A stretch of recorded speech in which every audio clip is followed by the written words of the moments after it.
வணக்கம். வணக்கம். துணை முதல்வர் உதயநிதி, ஆகாஷ், ரதீஷ் இவங்க 2 பேரும் தவறு பண்ணதாக வச்சுக்கலாம். ஆனால் இவரோட தொடர்பு படுத்தி பேசுறதுல என்ன முகாந்திரம் இருக்கு?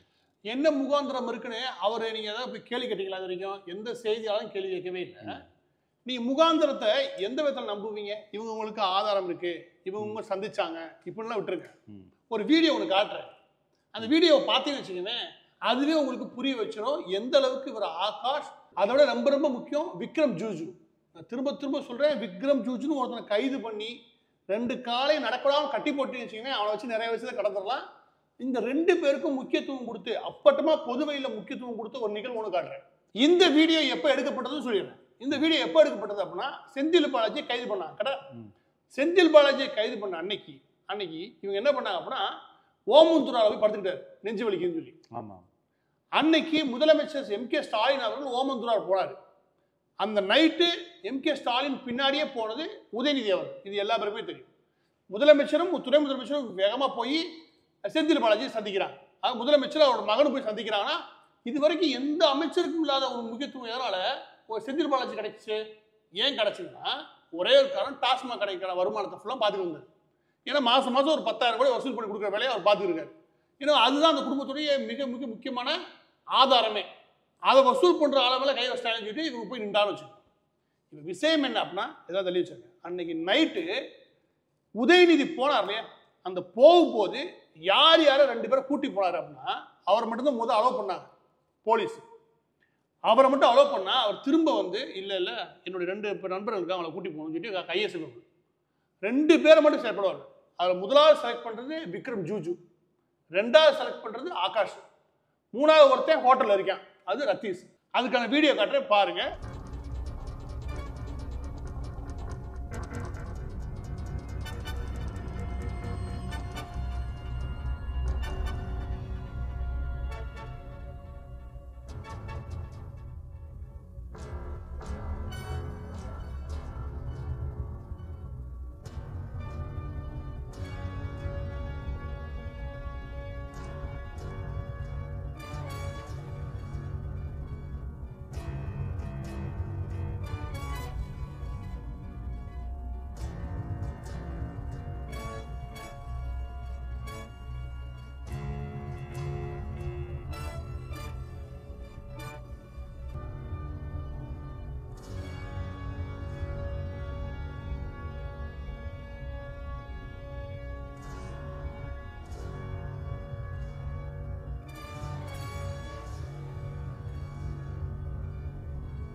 இப்போ வந்து ஒரு வெட்ட வெளிச்சம், அதாவது இவங்க 2 பேர் நண்பர்கள், இந்த 2 பேருமே இல்லை ரதீஷோ இவங்க கூட நண்பராக இருக்கிறாங்க அப்படின்ற ஒரு விஷயத்த வேற யாரே அவர் கூப்பிடல, 2 பேர் தான் கூப்பிடுறாரு. இது பட்டவர்த்தமா தெரியுது. இவருக்கு முன்பு அறிமுகம் மட்டும் கிடையாது, அவளோட சின்ன குழந்தை கிடையாது. இல்ல, அது ஊர்ஜிதமாகுது. இப்போ தொடர்பு இருக்குது. இப்போ எனக்கு இன்னொரு கேள்வி என்னன்னா, அதாவது அமலாக்கத்துறை வந்து இவங்க கிட்ட, அதாவது ரதீஷோ இல்லை வந்து ஆகாஷோ இல்லை வந்து ஜூஜு இவங்க கிட்ட தொடர்பு படுத்தி அதை வந்து உதயநிதி தான் கையாண்டார் அப்படின்ற மாதிரி விஷயம் எப்படி லிங்க் ஆகுதுன்னு எனக்கு தெரியல. அதாவது நீங்க என்ன கேக்குறீங்க, டாஸ்மாக் கடை இருக்குல்ல, அது பிடிக்கிறீங்க எதுக்கு? அமலாக்கத்துறை அங்க இருந்து எதுக்கு இங்க வந்திருக்காங்க? இந்த வீடியோவுடைய இன்னொரு டீகோட் பண்றீங்க. இந்த வீடியோ ஒரு விஷயம் என்ன சொல்லுச்சு உங்களுக்கு, ஆகாஷ் அப்புறம் விக்ரம் ஜூஜு 2 பேரும் வேற புது ஆள் கிடையாது. விக்ரம் உதயநிதிக்கு நல்ல தெரிஞ்ச அறிமுகமான நபர்கள். இது உங்களுக்கு உறுதிப்படுத்திடுச்சு இந்த வீடியோ. அவரே கூப்பிடுறாரு. இதுல இன்னொன்னு உறுதிப்படுத்திக்கல. அது என்ன அப்படின்னா, இந்த ஜூன்ல கைதாவுடைய செந்தில் பாலாஜி அடுத்து 1.5 வருஷம் 2 வருஷம் உள்ள இருக்காரு. இந்த காலகட்டத்தில் முதல் 2 மாசம் வேற ஒரு ஆள் கையாண்டாங்க. அதுக்கப்புறம் இருந்த 18 மாதங்கள் கையாண்டது. அதுக்கப்புறம் கையாண்டது ரதீஷ். ரத்தீஸ் கையாளுறதுக்கு தான் அன்னைக்கு நைட்டு உதயநிதி எதற்காக இந்த நபர்களை கூட்டி போறான்னா, பாத்தீங்களா செந்தில் பாலாஜியோட உடல்நல சரியில்லாம இருக்காரு அப்படின்னு காட்டுறது கிடையாது. அன்னைக்கு நைட்டு லீக் ஆன விஷயம் என்ன அப்படின்னா, இந்த நபரை எதுக்கு கூட்டி போனோம், இன்டெலிஜென்ஸ்க்கு லீக் ஆன விஷயம் என்னன்னா, இந்த நபரை எதுக்கு கூட்டி போனோம், இந்த 2 நபரை கூட்டி போய் என்ன ரகசியம் பேச போறாங்க, அப்ப ஏதோ பரபரப்பான விஷயத்துல இவங்க கூட்டி போறாங்க. கூட்டி போய் அறிமுகப்படுத்த வேண்டிய அவசியம் என்ன, இந்த இடத்துல தான் ஆரம்பிச்சு. அதாவது அந்த நாட்கள்ல செந்தில் பாலாஜிக்கு கைமாற வேண்டிய விஷயம் என்ன அப்படின்னா, ஏற்கனவே வசூல் பண்ண அமௌண்ட் இதுக்கப்புறம் வசூல் பண்ண வேண்டிய நெட்வொர்க் இருக்குல்ல, அதை யார் மேனேஜ் பண்ண போறா? இது வரைக்கும் செந்தில் பாலாஜி மேனேஜ் பண்ண அந்த நெட்வொர்க்கை தமிழ்நாடு முழுவதும் கரூர் கம்பெனி வச்சு வசூல் பண்ணியிருந்தாரு டாஸ்மாக் கடையில். அதை வசூல் பண்ண போறது யாரு? இந்த போட்டு கொள்முதல் பண்றோம்னு சொல்லிட்டு சாராய அதிபர்கள்ட்ட இருந்து வாங்கின காசு இருக்குல்ல, அதையும் இவர் தான் மேனேஜ் பண்ணியிருக்காரு. ஒரு போட்டு விற்பனை ஆகிற இடங்கள், உற்பத்தி ஆகிற இடங்கள், இந்த 2 இடத்துல இருந்து வசூல் பண்ற வேலையை செந்தில் பாலாஜி பார்த்துக்கலாம். இந்த வேலையை அவரால் இப்போ பண்ண முடியாது, நெருக்கடி ஆயிடுச்சு. ஹாஸ்பிட்டலுக்கு போறாரு. இந்த வேலையை யார் பார்க்க போறா? அதுக்காக இவங்க தேர்வு செஞ்ச முதலாவது நபர் ரத்தீஷ். இதற்கு முன்னாடி இதை செந்தில் பாலாஜியோட சேர்ந்து யார் யார் பார்த்தான்னு கேளுங்க. அப்போ இந்த விசாரணை என்ன தீவிரமானது தெரியும். இதுல எஸ்என்ஜே உங்களுக்கு தெரியும், அதாவது ஏறக்கூடிய டாஸ்மாக் கடையில் விற்கிற பாதி பீர் அவங்களோட தான், பாதி சரக்கு அவங்களோட தான். கேட்டால் வேற வேற பிராண்ட்ல போடுவாங்க. ஆனால் எஸ்என்ஜே சாராய ஆலையுடைய மிக முக்கியமான அதிகாரியா இருக்கக்கூடிய மேகநாதனும் அதுக்கப்புறம் இந்த விசாகன் யாரு? டாஸ்மாக் எம்பி. இந்த மாதிரி எஸ்என்ஜே சாராய ஆலையுடைய மிக முக்கியமான மேல இருக்கக்கூடிய மேகநாதன். இந்த 2 பேர் தான் யாரோட சேர்ந்து செந்தில் பாலாஜியோட சேர்ந்து இந்த நெட்வொர்க்கை நடத்துறாங்க. இப்ப செந்தில் பாலாஜி வெளியெடுத்துருக்கு. இந்த 2 பேருக்கு யாரு ரீப்ளேஸ் ஆறா? ரத்தீஷ்.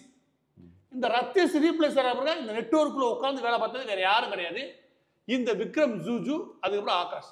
இப்ப இந்த ஆகாஷையும் விக்ரம் ஜூஜையும் கூட்டிக்கிட்டு உதயநிதி போனதுக்கான ரகசியம் நான் சொல்ல தேவையில்லை. எது கூட்டி போய் அந்த நெட்வொர்க்கை ஒட்டு மொத்தமா அவரை அன்னைக்கு நைட்ல அந்த காலகட்டத்தில் அவர் இன்ட்ரடியூஸ் பண்ணி விடுறாரு. செந்தில் பாலாஜி கையில இருந்து ஒட்டு மொத்தமா கை மாறுது. யார் கைக்கு? ரத்தீஷ் கூட்டத்துக்கு. அதுக்கப்புறம் தான் இவங்களுக்கு அது வரைக்கும் பரவாயில்ல, ஒரு மாசம் 200-300 பார்த்தவங்க அதுக்கப்புறம் 5000 கூட 10,000 கூட கண்ணில் பார்க்க ஆரம்பிச்சாங்க. அதுக்கப்புறம் இவங்க ஆன ஆட்டம் தான் நாங்கள் கூட போட்ட வீடியோ. இப்போ நீங்க உங்களுடைய பேச்சில் வந்து ரத்தீஷ் அந்த ஆகாஷ் நிறைய சொல்றீங்க, ஆனா ஜூஜுன்னு ஒன்று சொல்றீங்க. அது உங்களை தவிர வேற யாரும் பெருசா பேசவே இல்லையே. இதுல ரத்தீஷ் மிக முக்கிய புள்ளி, ஆகாஷ் அதை விட மிக முக்கிய புள்ளி. ஆனா இவங்க 2 மட்டும் கிடையாது, இவங்க பல மோசமான பேர்களை உருவாக்கக்கூடிய மைய புள்ளியா இருக்கிறதே விக்ரம் ஜூஜு. அவனை மட்டும் நீங்க பிடிச்சிட்டே வச்சுக்கோங்க, பல பேரை வாட்டையாடிடலாம். எனவே இந்த ஒட்டுமொத்த வட்டத்துல வெறும் இந்த ரத்தீஷ் வட்டம் மட்டும் கிடையாது, சினிமாவில் இருக்கக்கூடிய நடிகர்கள், ட்ரக் வட்டம், சப்ளை ஆகிறது, வெளிநாடு பொண்ணுங்க வந்து போறது, ரியல் எஸ்டேட் மாஃபியா, எல்லா பேருக்கும் இந்த கீ வேலை பார்த்து கொடுக்குற இருக்கானா அவன் விக்ரம் ஜூஜு. இவனோட வாழ்க்கையோடைய ஒரே ஒரு சாம்பிள் மட்டும் சொல்றேன், அது உங்களுக்கு தெரிஞ்சிடும். இவன் எனக்கு எங்கேயாவது துபாய் போன இடத்துல எங்கேயாவது புதுசாக ஒரு விலை உயர்ந்த ஒரு வாட்ச் நீங்க எவ்வளவு வாங்குவீங்க? 2000-3000. 2 கோடியிலேருந்து 3 கோடி இருந்தாலே போக மாட்டேன். இந்த வாட்சினோட விலை 12 கோடி ஆரம்பிச்சா ஐயா வந்து எடுத்து பார்ப்பாப்ல, ஓகே போகலாம். துபாயில் 12லேருந்து 15 கோடி ரூபாய்க்கு ஏதாவது வாட்ச் இன்ட்ரடியூஸ் ஆச்சுக்கிறேன், அது பர்ச்சேஸ் பண்ணி தன்னுடைய பெருமையாக போட்டுக்கிற ஆள் இந்த ஆள். இவன் வாட்ச் இருக்கு இல்லையா, ஒவ்வொன்று 20 வாட்சோட விலை இல்லை, ஒவ்வொரு வாட்சோட விலையும் 18லேருந்து 20 கோடி ரூபாய். எவனும் 20 கோடி ரூபாய்க்கு யாரும் வாட்ச் வாங்க மாட்டாங்க. யார் 20 கோடிக்கு வாட்ச் துபாயில் போய் வாங்கிட்டு நினைக்கிறீங்க? அது நாளே வாங்க நினைக்கிறீங்க. எவனுக்கு இருக்கு? நேர்மையா சம்பாதிக்கிறவங்க. நேர்மை மட்டும் கிடையாது, சம்பாதிச்ச காசை நேர்மையா செலவு பண்ண வக்கு இல்லாம ஆடம்பரம் மட்டும் கிடையாது, உலகத்திலே ரொம்ப தீவிரமா ஆடம்பர வெறி பிடிச்சவங்களா பண்ண முடியும். கேட்டா உதயநிதி அந்த மாதிரி ஒரு ஆளை கையில வச்சிருக்காருன்னா இவர் பொது வாழ்க்கைக்கு தகுதியே இல்லாத ஆள உதயநிதி தான் சொல்றேன். பொது வாழ்க்கைக்கு எந்தவித தகுதி உதயநிதிக்கு ஏன் கிடையாதுன்னா இந்த மாதிரி பிம்புகளை பக்கத்தில் வச்சிருக்கு. யாரு இவன்? விக்ரம் ஜூஜுன்ற யாரு? எதுக்கு இவனை பக்கத்தில் வச்சு செஞ்சு செய்யற? இவன் இந்த அளவுக்கு வளர்த்த வேண்டிய அவசியம் என்ன? கட்சிக்கு 20 வருஷம் 30 வருஷம் உழைச்சதா இருக்கான், அவனை என்ன சீண்டி இருக்கியா? ஆனா இவனை கூட்டிட்டு எதனால நான் கேட்கிறேன், எதனால சொல்லி பார்ப்போம். வேற ஒன்றும் கிடையாது, இவனுக்கு நடிகைகள் கான்டாக்ட் அதிகம். நடிகைகள் கான்டாக்ட் இருந்தா அவனுக்கு இங்கே ராஜா மாதிரி வாழலாமா? ஏன்னா எனக்கு புரியவே இல்லை.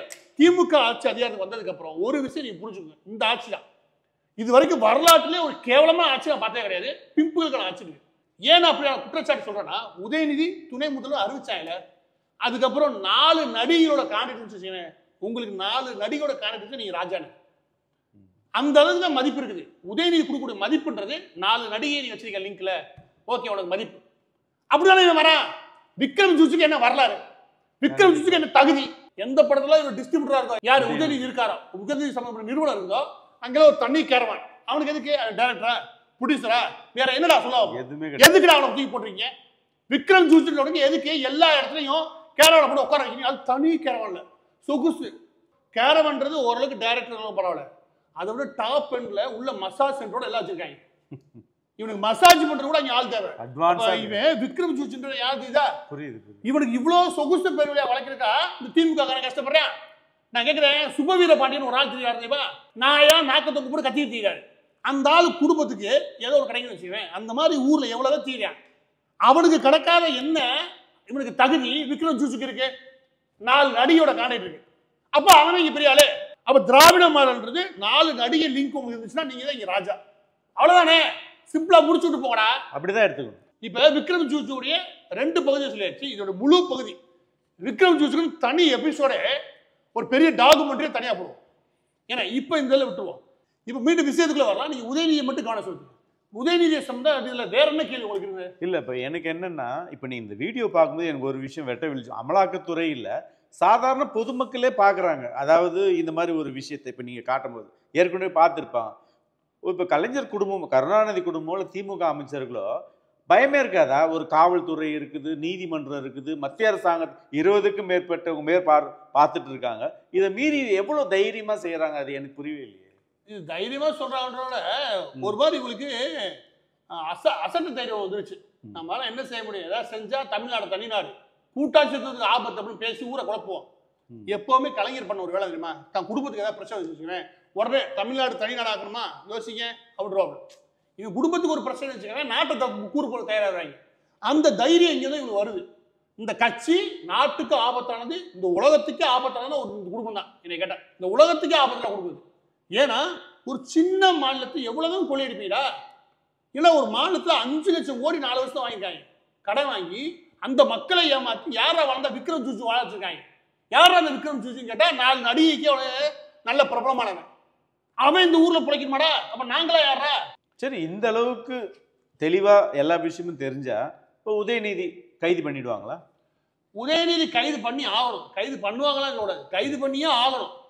இந்த ஆளை கைது பண்ணால ஒழிய நீங்க இந்த கருணாநிதி குடும்பம் திருந்துட்டா வாய்ப்பே கிடையாது. நீ எந்த தைரியத்துல இப்படிப்பட்ட ஆளுகளை ஒரு கட்சிக்காரன் என்கேஜ் பண்ணி ஆடை விட்டு வெடிக்க வைப்ப? இந்த உலகத்திலே ஏதாவது ஒரு கட்சி உண்டா? நீங்க கட்சிக்காரன், நான் திரும்ப சொல்றேன், திமுக கட்சிக்காரனோ இல்லை எம்எல்ஏவோ இல்லை மினிஸ்டரோ இல்லை மச்சினிச்சியோ அவங்க சட்டாரச்சியாவே அது யதார்த்தமான போக்கு புரியுது. தமிழ்நாடு முழுவதும் கிடையாது, இந்தியா முழுவதுடைய அரசியல்வாதிகளுடைய குணமா இருக்குன்னு வச்சுக்கோங்க. ஆனா இங்க விசித்திரமா நேத்து நடிகை பின்னாடி தெரிஞ்சுக்கிட்டா பெரிய ஆயிட்டேன். எனக்கு புரியவே இல்லை. விக்ரம் ஜூஸ்ன்ற யாரா? ரத்தீஷ்ன்ற எவன்டா? இந்த ஆகாஷ்ன்ற என்னடா குவாலிட்டி? உன் கட்சிக்காரன் புழைச்சிருந்தா கூட நான் ஏற்றுப்பேன்டா. ஏன்னா உன் கட்சிக்காகவும் உனக்காகவும் உழைச்சாங்க 20 வருஷம். ஆனா இந்த உதயநிதிக்கோட யோசனையை பாருங்க. கட்சிக்காரங்களாம் முக்கியத்துவம் கொடுக்கல, நடிகை பின்னாடி அவனுக்கு முக்கியத்துவம் கொடுக்குறான்னா இந்த ஆட்சியை எங்கே கொண்டு நிப்பாட்டுவார் பாருங்க. இவர் தான் எதிர்காலத்துல இந்த கட்சிக்கு முக்கியமான ஆளு. அந்த கட்சியின் சார்பாக முதல்வராக வேட்பாளர் வர தகுதியான அப்புறம்னா இந்த கட்சி என்னவாகனு யோசிங்க. இந்த கட்சி தமிழ்நாட்டுக்கு ஆபத்து, இந்த கூட்டம் திமுகவுக்கு ஆபத்து, இந்த கூட்டம் ஒட்டுமொத்த இந்தியாவுக்கே ஆபத்து. இதை ஒழிச்சு கட்டுறதுக்கு ஒரே வழி உதயநிதி ஸ்டாலினை கைது பண்றதுதான். போலி வாக்குறுதி, ஊழல் அரசியல், குண்டர் அரசியல், ஆதிக்க அரசியல், யார் எங்கு எப்போது, உண்மை அறிய தினமலர்.